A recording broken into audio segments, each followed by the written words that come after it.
Hello students, इस video के अंदर हम देखने जा रहे हैं सीलेंट्रेटा यानी कि नाइडेरिया के बारे में। तो सीलेंट्रेटा है हमारे एनिमल किंगडम के अंदर नॉन कॉर्डेट्स का दूसरा फाइलम। तो सीलेंट्रेटा को नाइडेरिया भी बोला जाता है। अब जो सीलेंट्रेटा होते हैं उसके अंदर आती है अप्रोक्सीमेट 9000 स्पीसीज, यानी कि 9000 स्पीसीज जो हैं एनिमल्स की, वो किसके मेंबर हैं, सीलेंट्रेटा के या फिर नाइडेरिया की। अब देखिए सीलेंट्रेटा को सीलेंट्रेटा क्यों बोलते हैं। देखिए जो एनिमल है, जो सीलेंट्रेटा एनिमल्स हैं, उनकी बॉडी के अंदर इस डायग्राम को देखिए, यहाँ पे जो आपको कैविटी नजर आ रही है इसको हम बोल सकते हैं सेंट्रल बॉडी कैविटी।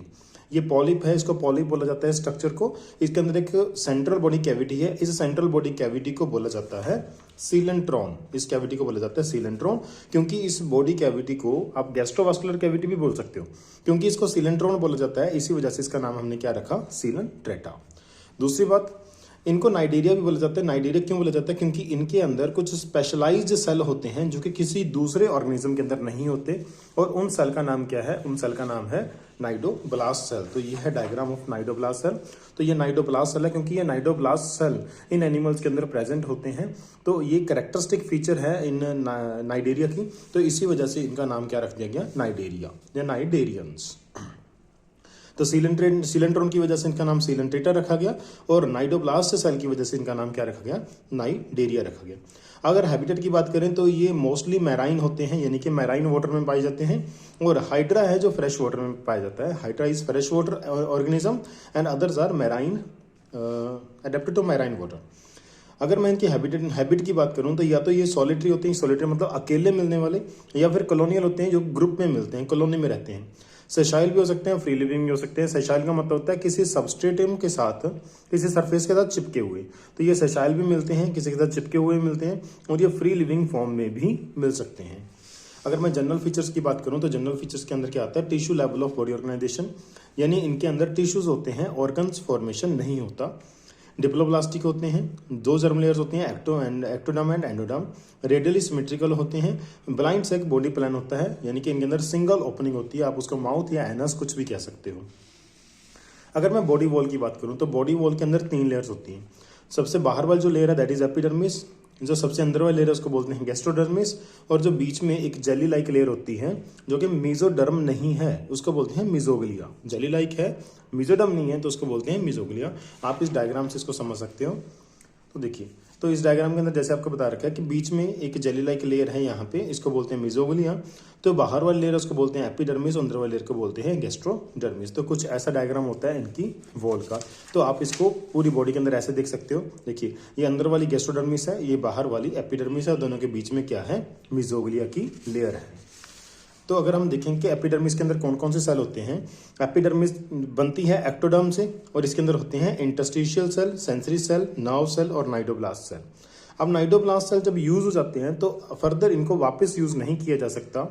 तो नाइडोब्लास्ट सेल जो होते हैं इनको बाद में डाइजेस्ट कर दिया जाता है, और इसकी जगह पे नए नाइडोब्लास्ट को लगा दिया जाता है। तो नए नाइडोब्लास्ट सेल जो है वो कहाँ से बनेंगे, उनकी फॉर्मेशन होती है इंटरस्टिशियल सेल से। तो इंटरस्टिशियल सेल को आप स्टेम सेल बोल सकते हो। नेक्स्ट, मिजोग्लिया के अंदर कोई सेल नहीं होते, मिजोग्लिया के खुद के कोई सेल नहीं होते, अदरवाइज मिजोग्लिया के अंदर एपोलर न्यूरॉन्स होते हैं।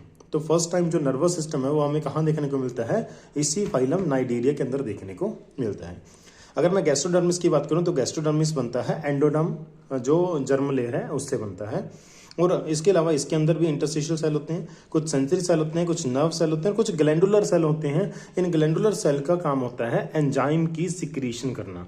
ये एंजाइम की सिक्रीशन क्यों करते हैं इसको हम आगे चल के देखेंगे।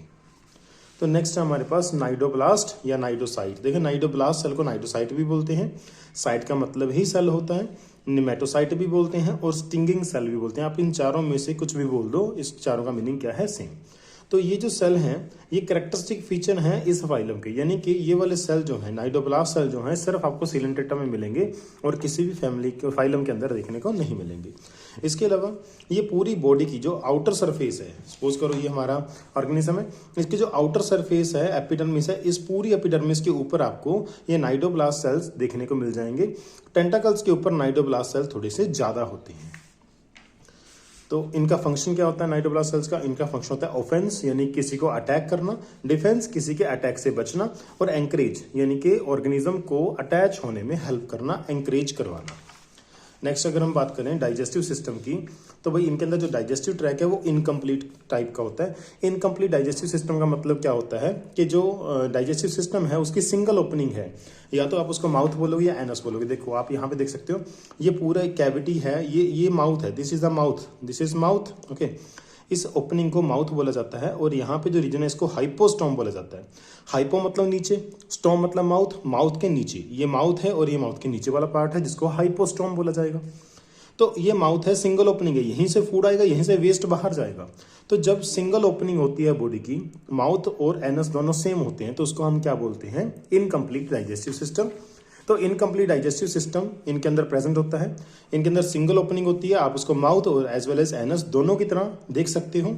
और माउथ जो होता है वो हाइपोस्टोम से ऊपर होता है। जैसे मैंने आपको डायग्राम के अंदर बताया कि जो ओपनिंग है इसको आप माउथ बोलोगे, इसके नीचे वाला जो ये जो रीजन है, इस रीजन को आप हाइपोस्टोम बोलोगे।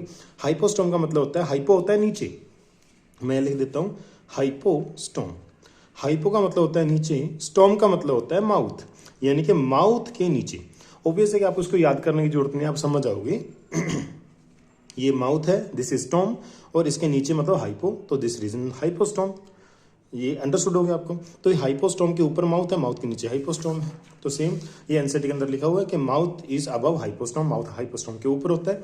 और डाइजेशन यहाँ पे एक्स्ट्रा सेलुलर और इंटरसेलुलर दोनों होती हैं। कैसे होती हैं हम इसको थोड़ा सा देख लेते हैं। आप देखिए इस डायग्राम के अंदर, डायग्राम के अंदर मैंने आपको मेंशन कर दिया, जो अंदर वाले लेयर उसको बोलते हैं गैस्ट्रोडर्मिस।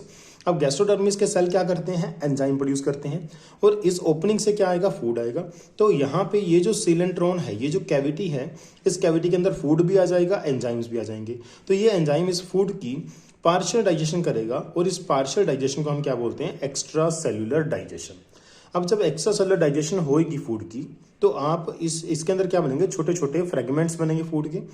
जब छोटे छोटे फ्रेगमेंट्स बनेंगे तो वो फ्रेगमेंट्स जाएंगे सेल के अंदर, जाएंगे सेल के अंदर। तो सेल के अंदर जाने के बाद इन फ्रेगमेंट्स की फिर से डाइजेशन होगी, जिसको हम बोलेंगे इंट्रा सेल्यूलर डाइजेशन। यानी कि यहाँ पे जो हुई थी वो कैविटी में हुई थी, सेल के अंदर नहीं हुई थी, तो उसको हम बोलते हैं एक्स्ट्रा सेल्यूलर। अब ये फ्रेगमेंट सेल के अंदर जाएंगे, तो सेल के अंदर इन फ्रेगमेंट्स की फिर से डाइजेशन होगी, तो उसको हम बोलेंगे इंट्रा सेल्यूलर डाइजेशन। तो पहले एक्स्ट्रा सेल्यूलर डाइजेशन होती है इस कैविटी के अंदर, फिर इंट्रासेलुलर डाइजेशन होती है सेल के अंदर। तो इनके अंदर पहले एक्स्ट्रा सेलुलर डाइजेशन होती है, फिर इंट्रासेलुलर डाइजेशन होती है। तो डाइजेशन दोनों तरह की होती है, एक्स्ट्रा एंड इंट्रा। एक्स्ट्रा मतलब पहले एक्स्ट्रा बॉडी कैविटी में, फिर इंट्रा सेल के अंदर। नेक्स्ट हम अगर बात करें बॉडी फॉर्म्स की, भाई सीलेंट्रेटा की जो बॉडी है वो दो तरह की हो सकती है, पोलिप या मेडुसा। अगर ऐसा स्ट्रक्चर है तो उसको पोलिप बोला जाता है, ऐसे स्ट्रक्चर को पोलिप बोला जाता है। ओके, ये माउथ है, ये माउथ है, ये हाइपोस्टोम है, और ये टेंटिकल्स हैं। ये क्या है, टेंटिकल्स। तो ऐसी स्ट्रक्चर को हम क्या बोलेंगे, ट्री लाइक स्ट्रक्चर। तो पोलिप स्ट्रक्चर कैसी होती है, ट्री लाइक होती है। पोलिप स्ट्रक्चर जो भी बनाएगा वो सेशाइल नेचर का होता है, यानी कि मोटाइल नहीं होता, नॉन मोटाइल होता है। और ये एसेक्सुअल रिप्रोडक्शन करता है। एसेक्सुअल रिप्रोडक्शन कैसे करता है, बडिंग से करता है। ओके, इसके अलावा इनका माउथ और टेंटिकल्स होते हैं वो अपवर्ड डायरेक्शन में होते हैं, ऊपर की ओर होते हैं। ये नीचे वाला पार्ट है, ये ऊपर वाला पार्ट है। माउथ और टेंटिकल्स ऊपर वाले डायरेक्शन में होते हैं। और एग्जाम्पल क्या है इसका, अडेम्सिया। अडेम्सिया को सी एनिमोन भी बोला जाता है। अब देखिए हाइड्रा भी पोलिप बनाता है, हाइड्रा भी एक तरह का पोलिप होता है, लेकिन हाइड्रा इस पोलिप का एक्सेप्शन है, क्योंकि हाइड्रा मोटाइल भी नेचर शो करता है। पोलिप जो होते हैं नॉन मोटाइल होते हैं, लेकिन हाइड्रा भी पोलिप है, लेकिन हाइड्रा मोटाइल है। एसेक्सुअल और सेक्सुअल दोनों तरह की रिप्रोडक्शन करता है, लेकिन लार्वा फॉर्मेशन हाइड्रा के अंदर नहीं होती। तो हाइड्रा के अंदर थोड़ा सा डिफरेंट है केस, तो आप इस पॉइंट को क्लियर करके चलोगे एग्जाम के केस में। तो नेक्स्ट मैं आपको बताने वाला हूँ मेडुसा फॉर्म। तो अगर ऐसी शेप है सीलेंट्रेटा की, तो आप इसको क्या बोलते हो, मेडुसा फॉर्म। तो मेडुसा फॉर्म दिखने में कैसा लग रहा है, अम्ब्रेला लाइक लग रहा है। तो अम्ब्रेला लाइक स्ट्रक्चर होती है मेडुसा की। ये फ्री स्विमिंग होता है, यानी कि सेशाइल नहीं होता, ये इधर उधर घूमता रहता है, किसी के साथ चिपका नहीं होता। ये सेक्सुअल रिप्रोडक्शन करता है। माउथ और टेंटाकल्स नीचे, ये माउथ है देखो इसका, ये टेंटाकल्स हैं, ये नीचे की ओर है। ओके, और उसके बाद इसका एग्जांपल हमारे पास ऑरेलिया, जिसको हम जेलीफिश भी बोलते हैं। अब जो ऑरेलिया है ये इनडायरेक्ट डेवलपमेंट करता है। इनडायरेक्ट डेवलपमेंट का मतलब क्या होता है कि लार्वा की फॉर्मेशन करेगा। अब लार्वा कौन सा बनता है, प्लान्यूला लार्वा बनता है, स्काइफिस्टोमा लार्वा बनता है, और इफाइरा लार्वा बनता है in the Aurelia, in case of Aurelia. Next अगर हम बात करें ओबेलिया के केस में, अब देखिए आपने पोलिप पढ़ लिया, आपने मेडुसा भी देख लिया कैसा होता है। अब आप देखोगे अल्टरनेशन ऑफ जनरेशन या फिर मेटाजेनेसिस क्या होता है। देखिए कुछ सीलेंट्रेटा, इन सम सीलेंट्रेटा, कुछ सीलेंट्रेटा ऐसे होते हैं उनके अंदर पोलिप से मेडुसा बनता है और मेडुसा से वापस पोलिप बनता है। पॉलिप मेडूसा जब बनाएगा तो वो कौन सी रिप्रोडक्शन करेगा? एसेक्सुअल रिप्रोडक्शन करेगा। मेडूसा से जब पॉलिप बनेगा तो सेक्सुअल रिप्रोडक्शन से बनेगा, यानी कि पॉलिप एसेक्सुअल रिप्रोडक्शन करके मेडूसा बनाएगा और मेडूसा सेक्सुअल रिप्रोडक्शन करके पॉलिप बनाएगा। ओके, तो कुछ एनिमल ऐसे हैं जिनकी लाइफ में लाइफ साइकिल जब चलता है तो पॉलिप मेडूसा दोनों बनते हैं। तो ऐसी इस प्रोसेस को बोलते हैं मेटाजेनेसिस या फिर ऑल्टरनेशन ऑफ जेनेरेशन। आप इसको ऐसे डायग्राम से समझ सकते हो। एग्जाम्पल है इसका ओबेलिया। जो ओबेलिया, इसको सी फर भी बोलते हैं, सी फर। तो ओबेलिया जो है ये पॉलिप है, सपोज करो ये पॉलिप फॉर्म में है। तो पॉलिप क्या करेगा? बडिंग करेगा। इसकी जो बड बनेगी वो बड आगे पॉलिप नहीं बनाएगी, वो मेडूस से बना देगी।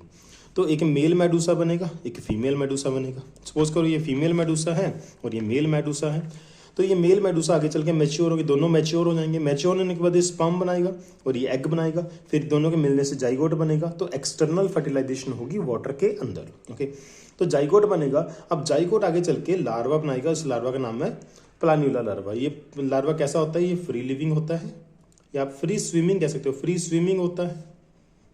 और इसके ऊपर बहुत सारे सीलिया होते हैं, सीलिएटेड होता है, सीलिएटेड होते हैं। देखो छोटे छोटे सीलिया नजर आ रहे हैं आपको, सीलिएटेड होता है, फ्री स्विमिंग होता है। इसको बोलते हैं प्लान्यूला लार्वा। अब लार्वा आगे चल के पॉलिप बना देगा। देखो पॉलिप से मेडूसा बने एसेक्सुअली और मेडूसा से पॉलिप बने सेक्सुअली।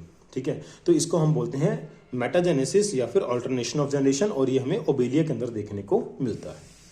नेक्स्ट अगर हम एक्सक्रीशन की बात करें तो इनके अंदर एक्सक्रीटरी कोई स्ट्रक्चर नहीं होते। इनके अंदर एक्सक्रीशन जो होती है वो जनरल बॉडी सरफेस से होती है और सिंपल डिफ्यूजन विद वाटर होती है। ओके, वाटर के साथ सिंपल डिफ्यूजन करते हैं। जो वेस्ट मटेरियल है वो सिंपल डिफ्यूजन से वाटर में चले जाएंगे from the general body surface से। नर्वस सिस्टम की बात करें तो मैंने आपको पहले ही बताया कि सबसे पहले जो हमें नर्वस सिस्टम देखने को मिला किसी भी एनिमल के अंदर, वो देखने को मिला सीलेंट्रेटा के अंदर। और इसके अंदर जो नर्वस सिस्टम है वो एक नेटवर्क ऑफ न्यूरॉन्स होते हैं। और न्यूरॉन कैसे हैं? Non polar neuron. Non polar बोल सकते हो, ई पोलर भी बोल सकते हो। नॉन पोलर का मतलब क्या होता है कि वो न्यूरॉन ऐसा है जिसके अंदर सेल बॉडी प्रेजेंट है, ना तो उसके अंदर डेंड्राइट है ना ही उसके अंदर एक्सोन प्रेजेंट है। आप इस स्ट्रक्चर से समझ सकते हो। तो देखो यहाँ पे मिजोविलिया के अंदर ये वाले जो न्यूरॉन है, ना तो इसके ऊपर एक्सोन है ना ही इनके ऊपर डेंड्राइट्स हैं, तो खाली सेल बॉडीज हैं। जब सेल बॉडीज होती हैं इनको बोलते हैं एपोलर या नॉन पोलर न्यूरॉन्स। तो नॉन पोलर न्यूरॉन्स का नेटवर्क होता है और यही नेटवर्क नर्वस सिस्टम बनाता है सीलेंट्रेटा के अंदर। नेक्स्ट हमारे पास एंडोस्केलेटन की बात करेंगे, तब देखिए आगे। नॉर्मली जो हमारे सीलेंट्रेटा होते हैं उनके अंदर एंडोस्केलेटन नहीं होता, लेकिन कुछ सीलेंट्रेटा यानी कि कुछ पॉलिप फॉर्म के सीलेंट्रेटा होते हैं, पॉलिप फॉर्म के सीलेंट्रेटा, उनके अंदर कैल्शियम कार्बोनेट का एंडोस्केलेटन होता है। अब जिन पॉलिप्स के अंदर कैल्शियम कार्बोनेट का एंडोस्केलेटन होता है उनको हम बोलते हैं कोरल्स।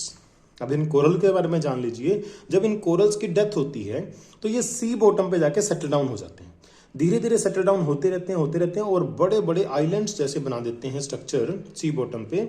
ओके, उनको बोलते हैं कोरल रीफ।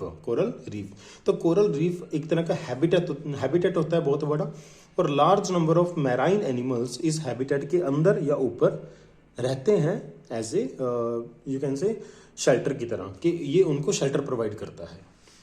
वैसे भी छोटी छोटी मछलियां जब बड़ी मछलियों से बचती हैं तो इन हैबिटेट्स के अंदर ब्यूरोज होती हैं, उस ब्यूरो के अंदर छुप जाती हैं, तो ये समंदर के अंदर प्रेजेंट होते हैं। रिप्रोडक्शन की अगर बात करें तो ये यूनिसेक्सुअल भी हो सकते हैं, बाइसेक्सुअल, यानी कुछ सेक्स सेपरेट होते हैं, कुछ के अंदर दोनों ऑर्गन्स प्रेजेंट होते हैं, मेल एंड फीमेल। तो ये एसेक्सुअल रिप्रोडक्शन भी करते हैं, सेक्सुअल भी करते हैं, मैंने आपको पहले बता दिया। ये अगर मैं बात करूँ सेक्सुअल एसेक्सुअल रिप्रोडक्शन की तो बडिंग करते हैं और रिजनरेशन करते हैं।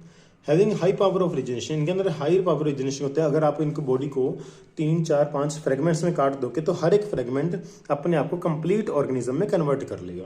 इनके अंदर डायरेक्ट और इनडायरेक्ट डेवलपमेंट दोनों होती हैं। जैसे हाइड्रा के अंदर भी सेक्सुअल रिप्रोडक्शन हमने पढ़ी, लेकिन वहाँ पे डायरेक्ट डेवलपमेंट है, वहाँ पे लार्वा नहीं बनता।